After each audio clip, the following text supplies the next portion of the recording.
Bang, saya menggunakan access point outdoor bang. Access point outdoor saya itu sinyalnya sangat jauh bang. Kalau saya misalkan ngecek itu sinyalnya sampai di 100 meter masih terbaca di handphone saya bang. Tapi ketika saya koneksikan di handphone saya kok sinyalnya malah hilang bang.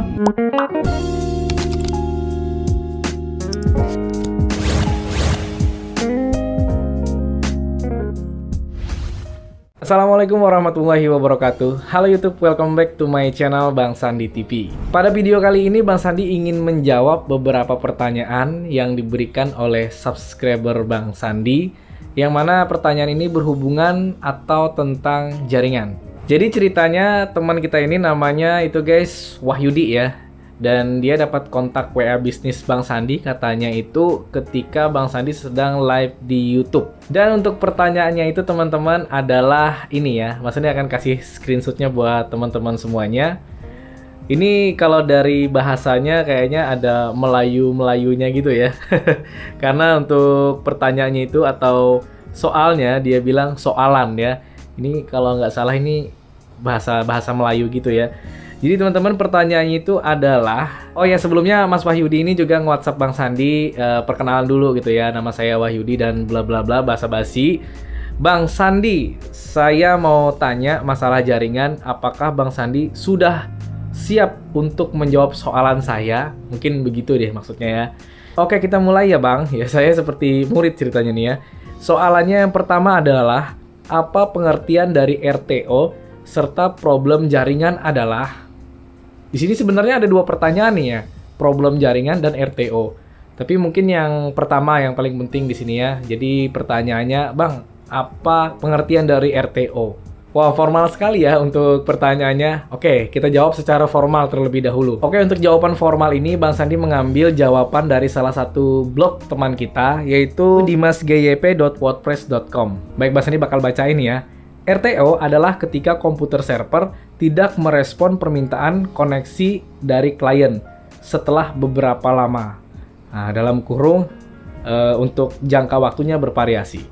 Dari jawaban yang Bang Sandi bacakan tadi ya dari dimasgyp.wordpress.com itu, jadi seperti ini ya, Mas Wahyudi khususnya di sini dia bicara tentang komputer ya yang mengalami RTO. Jadi komputer server tidak bisa merespon komputer klien karena komputer klien kan biasanya meminta data ya dari komputer server, dan di sini terjadilah RTO atau request timeout. Permasalahan ini terjadi mungkin bisa disebabkan karena kabel yang bermasalah, bisa jadi jaringan WiFi yang bermasalah, dan mungkin ada masalah-masalah lain yang bisa menyebabkan RTO itu.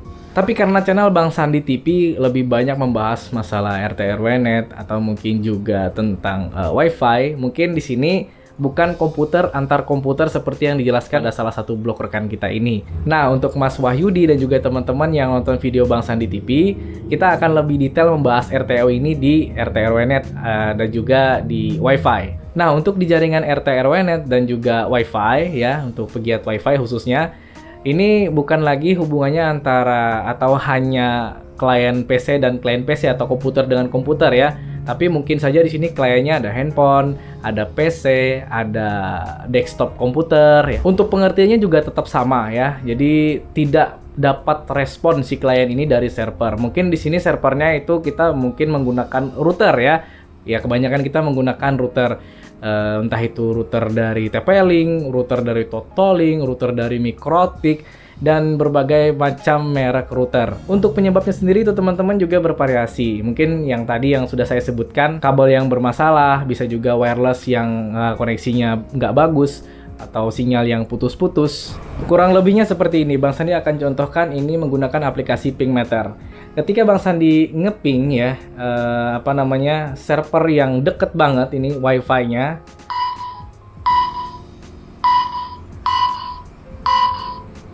Ini tidak terjadi yang namanya RTO ya. Untuk time-nya sendiri bervariasi teman-teman ya. Semakin kuat sinyalnya, semakin bagus jaringannya, maka untuk waktunya sendiri itu akan semakin kecil. Contohnya di sini ada 41 ms, bahkan mungkin 0 ms. Dan kalau misalkan klien sedang RTO, maka kalau misalkan menggunakan aplikasi Pingmeter ini, nadanya jadi seperti ini. Dan dia merah seperti ini ya. Nah, seperti ini guys. Ini merah ya. Karena yang di ping itu terputus atau mungkin bahkan tidak connect sama sekali. Nah, itu kalau melalui aplikasi pada Android ya. Kalau misalkan kalian buka di PC kalian atau di laptop kalian, itu bisa menggunakan command atau CMD dengan perintah ping, kemudian berapa IP yang ingin kalian ping, contohnya 192.168.1.1 enter. Maka di situ kalian bisa melihat PC kalian itu sedang RTO atau tidak. Itu sebuah contoh. Kalau kalian ingin ngeping terus-terusan, kalian hanya tinggal menambahkan di belakangnya karakter garis T atau min T. Enter. Oke guys, untuk soalan yang pertama Bang Sandi rasa cukup ya. Dan itu jawabannya banyak banget beredar di internet. Terutama untuk kalian yang pengen tahu lebih dalam, bisa googling sendiri apa itu RTO. Bang Sandi yakin, oh ternyata RTO itu seperti itu. Kalau Bang Sandi menjelaskan mungkin masih banyak kekurangannya, makanya Bang Sandi harap teman-teman bisa baca sendiri lagi dan berselancar atau googling sendiri ya.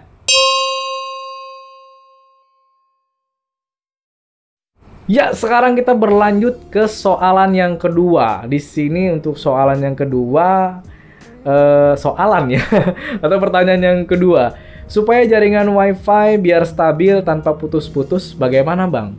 Nah, menurut pengalaman saya pribadi ya, yang namanya WiFi itu teman-teman, dia adalah sinyal ya yang memiliki frekuensi. Ada yang di 2,4 GHz, ada juga yang di 5,8 GHz, ada yang di 5 GHz. Dan pada frekuensi itu juga ada channel-channel tertentu ya. Dari misalkan kalau di 2,4 GHz ada dari channel 1 sampai dengan channel 11.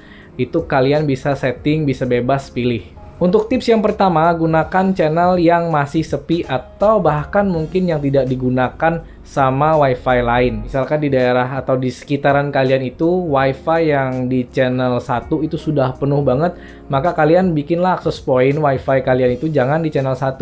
Mungkin kalian bisa loncat ke channel 6, ke channel 11, begitu ya. Kemudian kita ke tips selanjutnya. Permasalahan yang sering terjadi adalah pada klien. Nah, di sini mungkin saja kliennya itu adalah handphone. Jadi teman-teman, kalian mengharapkan WiFi stabil ketika terkoneksi dengan handphone kalian. Ada hal yang harus kalian perhatikan juga. Salah satunya adalah jarak. Ya memang mungkin untuk WiFi atau access point-nya itu terbaca di handphone kalian ya. Tapi setelah kalian koneksikan dengan handphone kalian kok sinyal malah menurun dan kadang-kadang putus nyambung untuk WiFi-nya. Iya, itu bukan salah dari access point-nya karena jarak yang terlalu jauh sehingga router tidak dapat merespon apa yang di request atau diminta oleh si klien atau handphone itu tadi. Ada sinyal yang namanya TXRX. Jadi handphone itu merequest data menuju ke server atau router ataupun access point-nya tadi, dan kemudian access point itu memberikan apa yang diminta oleh si klien. Nah, kadang-kadang ketika handphone melemparkan permintaan kepada router, kepada access point-nya ya untuk WiFi-nya, itu kadang-kadang tidak sampai ke access point-nya, sehingga itulah yang bisa menyebabkan WiFi tidak stabil. Jadi kalau misalkan kalian mengkoneksikan WiFi pada handphone kalian, pastikan kalian di jarak yang tidak terlalu jauh dengan access point-nya. Tapi Bang, saya menggunakan access point outdoor Bang. Access point outdoor saya itu sinyalnya sangat jauh Bang. Kalau saya misalkan ngecek itu sinyalnya sampai di 100 meter masih terbaca di handphone saya Bang. Tapi ketika saya koneksikan di handphone saya kok sinyalnya malah hilang Bang. Nah, itulah teman-teman yang Bang Sandi maksud ya. Handphone kalian itu memberikan juga data menuju ke access point. Kalau misalkan handphone ini kan antenanya itu kecil banget di sini loh. Antenanya tuh bahkan gimana sih antenanya? Antena WiFi-nya itu kayaknya kecil banget. Kecuali nih ya, kalau memang access point-nya itu bener-bener kuat ya. Bener-bener pancarannya itu mantap. Tapi biasanya access point yang seperti itu mahal-mahal men. Jadi tips intinya ya, kalau misalkan kalian itu pakai handphone sebagai kliennya, maka kalau misalkan kalian jaraknya itu ya kurang lebih ya atas 50 meter, gunakanlah router yang support dengan WISP.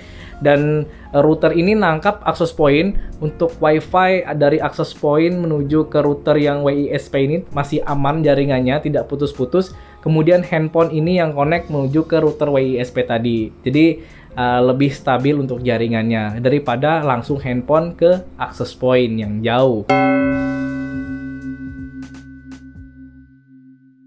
Dan ternyata ada soalan ketiga. Oke, Mas Wahyudi dan juga viewers Bang Sandi. Soalan yang ketiga, bagaimana WiFi dari dalam rumah keluar rumah supaya sinyal full? Atau lebih tepatnya biar lebih kuat sinyal WiFi, harus pakai apa Bang? Nah, dalam hal ini tergantung dengan bangunan rumah kalian itu seperti apa. Karena rumah itu kadang-kadang ada yang permanen dan juga ada yang semi permanen ya. Misalkan kayak rumah Bang Sandi itu hanya terbuat dari kayu, itu biasanya sinyal WiFi yang dalam rumah itu di luar rumah pun ya masih lumayan bagus lah koneksinya. Sedangkan untuk rumah yang beton gitu ya, yang permanen, itu kadang-kadang dia terjadi yang namanya noise floor. Jadi sinyal itu mantul-mantul di dalam rumah aja, sehingga di luar rumah sinyal itu sangat kecil ya. Sehingga kalau misalkan HP dikonekin itu jadi lelet WiFi-nya. Jadi kalau ditanya tips gimana supaya WiFi di dalam rumah sinyalnya tetap full berada di luar rumah, kalian bisa menambahkan akses point tambahan. Bagaimana caranya, Bang? Mungkin kalian bisa menggunakan metode seperti sebelumnya tadi, yang mana router tersebut sudah support dengan mode repeater atau juga mode WISP. Tapi saran Bang Sandi supaya sinyal memang lebih bagus, kalian gunakanlah kabelan ya sebagai penghubung antar router yang ada di indoor yang kalian tambahkan, kemudian kalian sambungkan menuju ke akses point yang berada di luar rumah. Mungkin akses pointnya bisa kalian taruh di bawah plafon atau mungkin di samping rumah, yang pasti harus tetap aman dengan air kalau misalkan akses pointnya itu tidak anti air. Terus bagaimana, Bang, supaya bisa lebih jauh lagi biar tetangga saya di jarak 20 meter atau mungkin 50 meter masih bisa menikmati WiFi di rumah saya? Kalian tambahkan lagi yang namanya akses point outdoor. Nah, akses point outdoor ini bervariasi juga dari yang murah sampai dengan yang mahal ya. Kalau misalkan mau coba-coba dulu ya pakai aja yang murah-murah lah, yang sudah tahan air, tahan cuaca, panas, dingin. Kalian taruh menggunakan pipa besi atau mungkin menggunakan bambu ya. Kalau misalkan nggak ada pipa besinya, kalian arahkanlah, kalian pancarkanlah ke rumah saudara kalian atau mungkin tetangga kalian yang ingin menikmati WiFi pada rumah kalian. Oke, Bang Sandi kira untuk tips-tips ya atau jawaban-jawaban yang sudah saya jawab, pertanyaan-pertanyaan yang sudah saya jawab kepada Mas Wahyudi khususnya dan juga viewers-viewers Bang Sandi rasa itu sudah cukup ya. Sebenarnya kalau misalkan kita obrolin lagi hal-hal seperti ini tuh bakalan panjang banget ya. Karena untuk teorinya memang dengan prakteknya itu kadang-kadang berbeda. Tapi saran Bang Sandi jangan takut untuk mencoba, jangan malas untuk terus belajar. Kalau misalkan takut untuk mencoba maka nggak bakalan tahu. Kalau bertanya dengan Bang Sandi aja itu ilmunya sedikit. Mungkin kalian bisa lebih bertanya lagi dengan pakar-pakar dunia jaringan ini. Hanya itu yang bisa Bang Sandi jawab ya untuk Bang Wahyudi dan juga viewers Bang Sandi. Terima kasih ya untuk memberikan sebuah pertanyaan seperti ini. Insya Allah di video-video berikutnya Bang Sandi bakal bikin konten seperti ini, menjawab pertanyaan-pertanyaan ringan yang mungkin kita sendiri bisa menjawabnya. Bang Sandi pamit dulu. Wassalamualaikum warahmatullahi wabarakatuh. See you guys.